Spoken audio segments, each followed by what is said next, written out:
Our group has come a long way in the last 9 years. You know, from starting with a few members on Facebook, and with a lot of hard work from the admin and its loyal supporters, we've hit 30,000 members. Tours around the country, culminated in this tour of the NC500. It's really something. I'm very proud.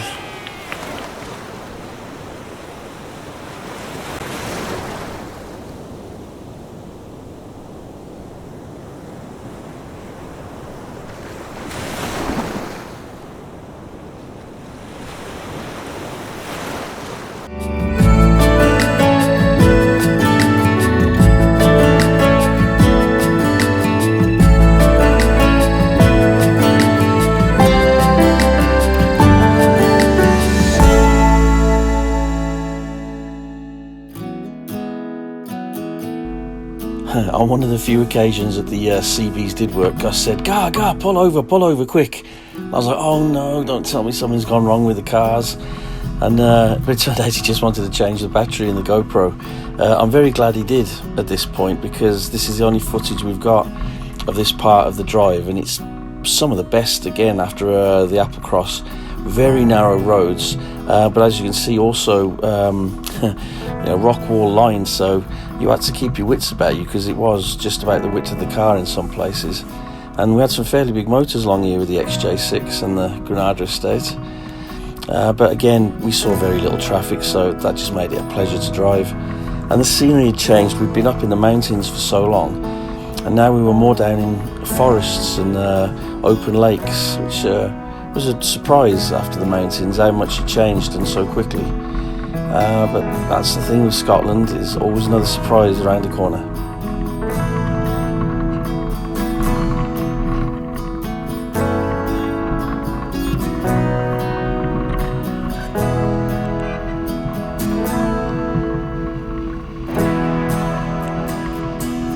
So this type of road is some of my favourites to drive along when you have like a fast flowing river alongside the road, and it just always looks so so scenic, and especially passing people that were fishing. I'm not sure if they were fishing for salmon or trout, but just a real quintessential countryside scene. And the more we drove along this part of the coast, it opened up into views like this one, locks out to the sea, lakes, and it's just absolutely stunning up there. And as I've said before, I recommend anybody to do the NC500. But do it with friends though, because friends makes all the difference.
So yeah, we came across quite a few groups of bikers on the way, always very friendly. And my advice, if they come up behind you, is when you can, pull over and let them go past. They're generally travelling a little bit faster than cars do, so it's no fun for them having to be stuck behind a car, slowing down all the time when they could be enjoying the drive as much as we are. And you don't want to be constantly looking in your rear view mirror for bikes getting too close. So yeah, if you see a group of 3 or 4 bikes, pull over, let them go, and then carry on at your own pace, which is, I think, the friendliest way to do it.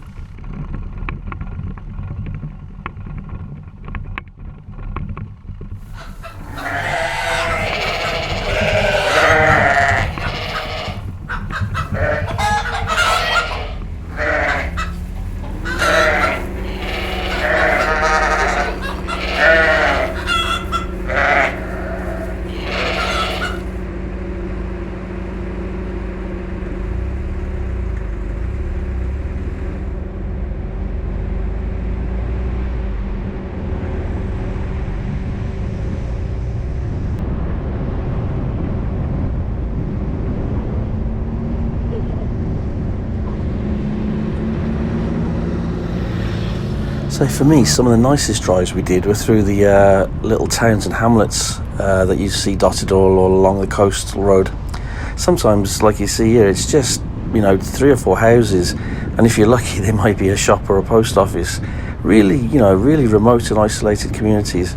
But, very nice to pass through.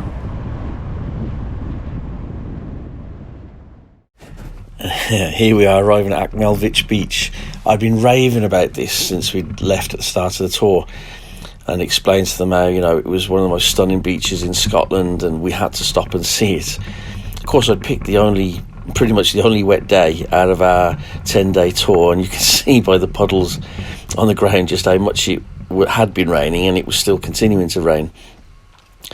But they gamely went along with it and humoured me, and the beach itself has been used in numerous films, and on sunny days you can easily believe that it could be somewhere on the south coast of France or something. It certainly wasn't sunny today, but you could see what a beautiful, beautiful place it is.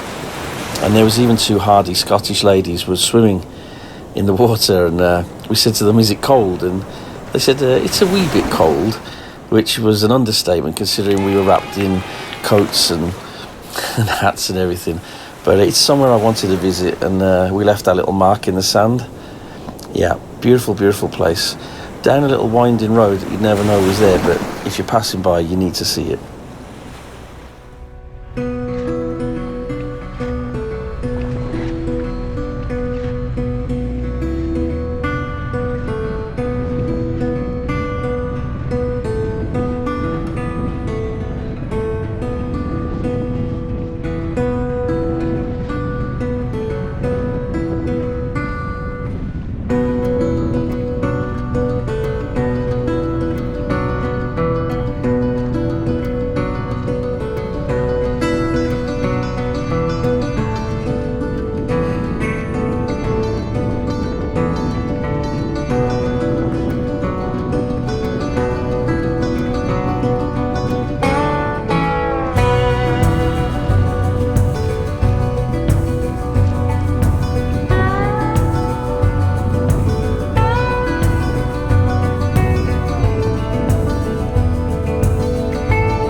Hallelujah and praise the Lord.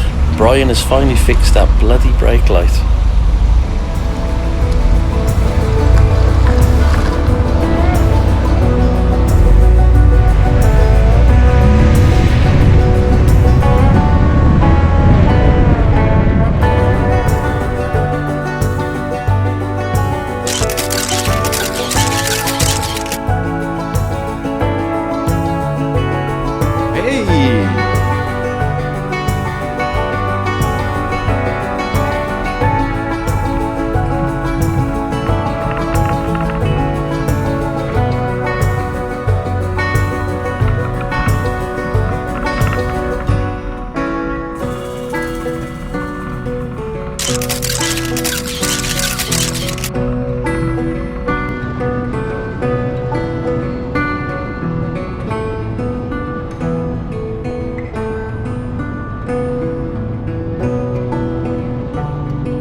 So it was at this point we had to keep the speed to around 40-45 mile an hour, as Gus was experiencing quite severe vibration through the transmission on the JC Midge, which he feared was the universal joint about to give way. Now amazingly, one of our group members, Vince, had seen or heard of our plight on the Facebook group as we were touring around, not only offered Gus the chance to use his workshop, but also ordered him a universal jointing to change over the next day after we arrived at John O'Groats, which is fantastic. But we still had about 70 miles to go at this point, so we were very nervously trundling along, hoping that it didn't let go before we got there.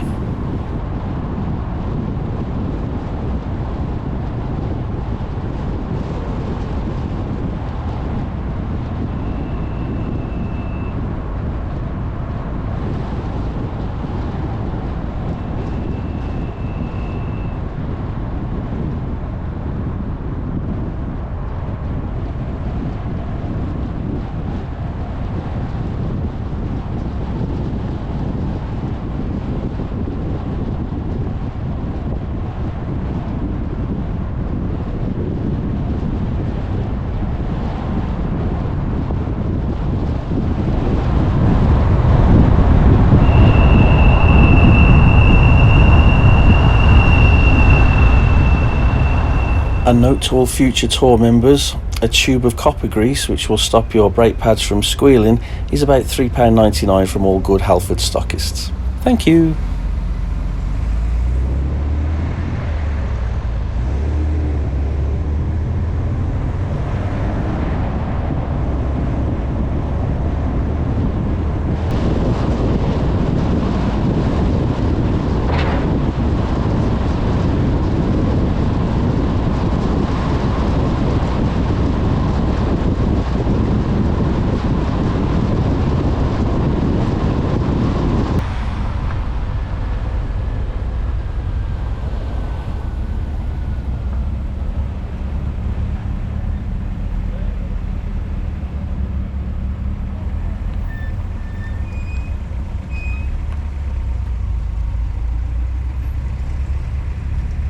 Ladies and gentlemen, and the Academy Award for the most Yorkshire-sounding Yorkshireman in Scotland goes to Gus Brooks. Hey! I guess you couldn't hear me on the radio. I've shouted, John, for God's sake, get God to slow down and let this bloody van pass. We did do that. Yeah, that van's shot past. The radio's not working. Hey, well, the batteries are flat. Yeah. I'll stop behind them. Oh, where's my phone? Oh, let me pocket. For 16 miles, continue straight.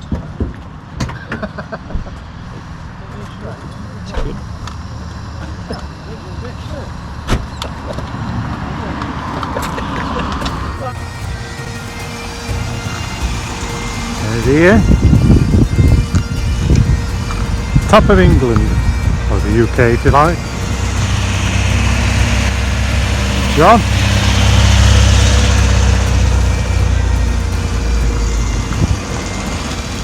Ryan.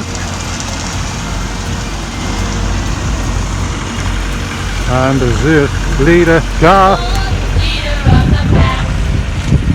And of course, Henry's not here because he's waiting in Vincent's garage to be repaired, which I'm on my way to very shortly. And we're just waiting for, can't quite see him, has to be around somewhere.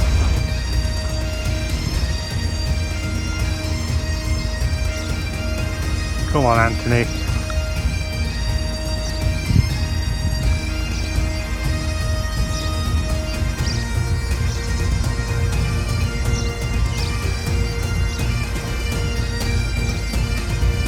Here he is. And last but not least, Anthony's back.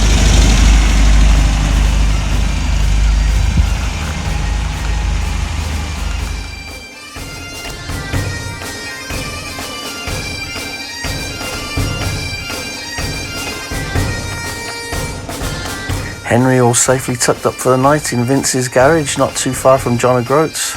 He made it despite all the vibration through the transmission. Should be fixed in the morning.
It was at this point, as we were leaving John O'Groats, that the convoy was to split up for the afternoon, or the morning I should say. I was to take Gus back to Vince's workshop to change the UJ joint, and I needed to go into Thurso to try and get some new tyres for the front of the Mondeo, as those rough roads over Applecross up to Ullapool had absolutely shredded my tyres. There was gouges out of the right hand one, and the left hand one had a nasty bulge in it, so I knew there wasn't much life left in them. So we bid farewell to the rest of the tour and hoped we'd catch them up later.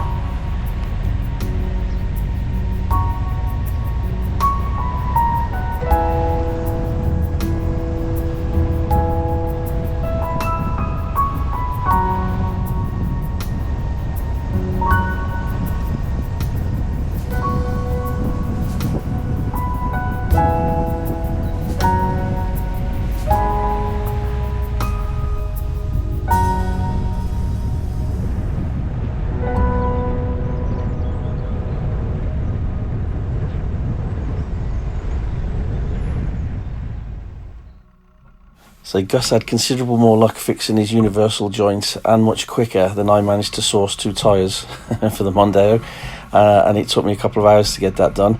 And he was soon hot on the heels and had caught the convoy back up, and was soon back to driving Henry in the way he's become accustomed to be, i.e. flat out.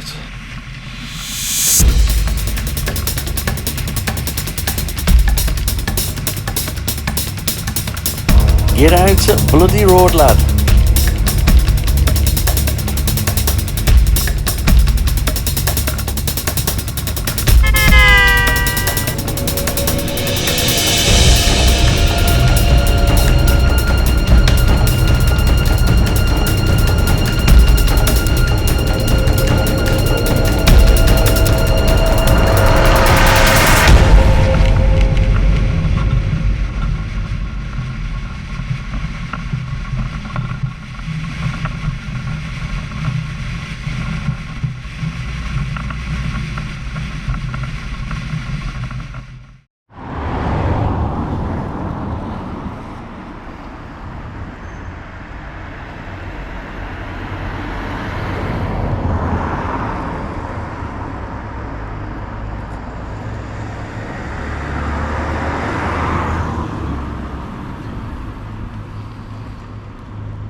I'd managed to catch the convoy up by the time we got to Wick, and just heading out to Wick, there was a call for souvenirs and presents to take home for partners left behind, so we headed for a distillery of all places.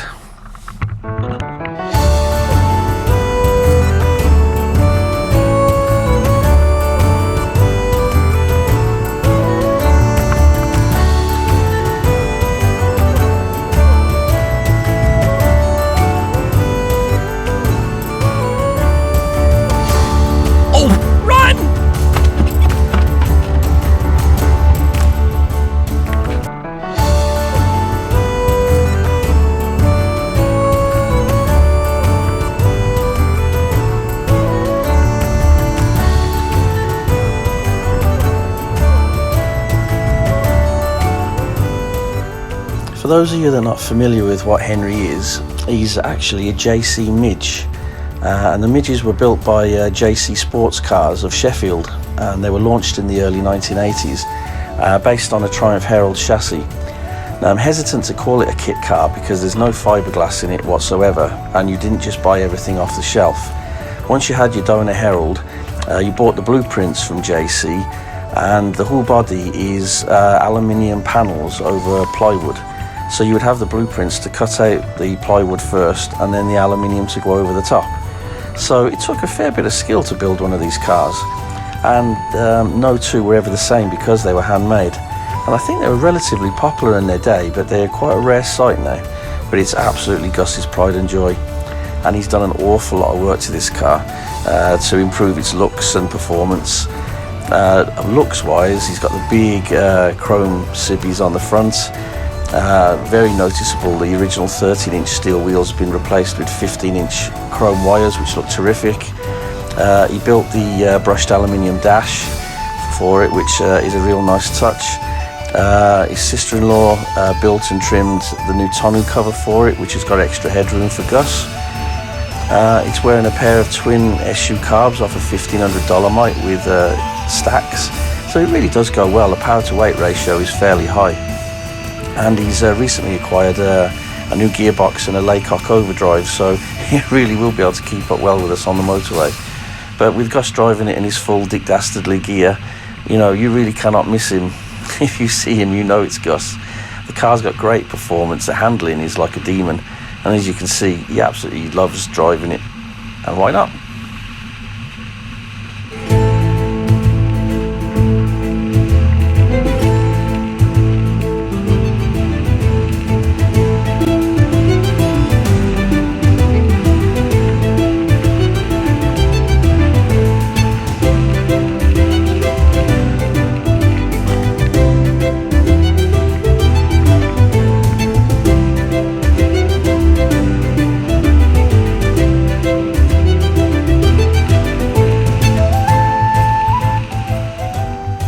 Man and machinery in perfect scenery.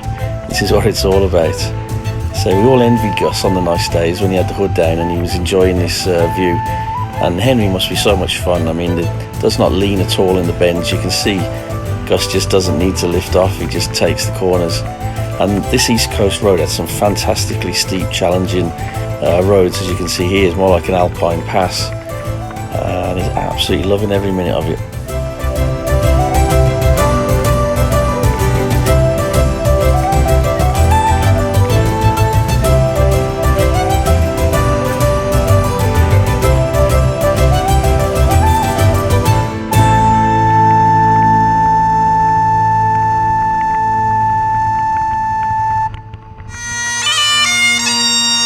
Isn't this nice? They've arranged the greeting of the Henry by a piper. Woohoo!